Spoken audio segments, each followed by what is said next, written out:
Sigurno ste do sada vidjeli ovakve fotografije rovera na Marsu, ali da li ste se zapitali kako one tačno nastaju?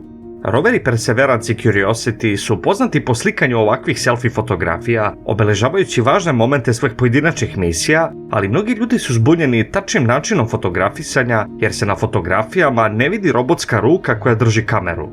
Trik je u tome što su ovakvi selfiji u stvari mozaici sačinjeni od više desetina zasebnih fotografija, a pošto se mnoge od fotografija preklapaju, moguće ih je iskombinovati tako da potpuno obrišemo robotsku ruku, a što je prilično interesantno.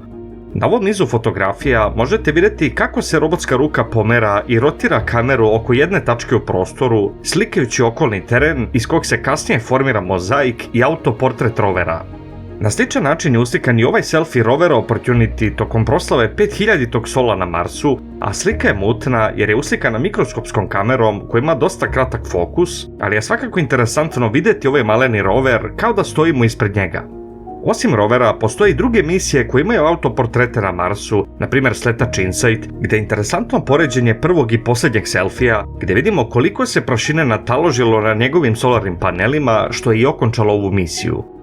I misija sletača Phoenix također uslikala sličan selfie deceniju ranije, ali ako se vratimo još u prošlost, tačnije u 1997. godinu, pronaći ćemo fotografije prvog funkcionalnog rovera na Marsu, odnosno Sojourner, uslikan sa glavne kamere na sletaču Pathfinder, ali interesantno i autoportret Pathfindera koji je uslikan sa rovera Sojourner, a što je zaista sjajno.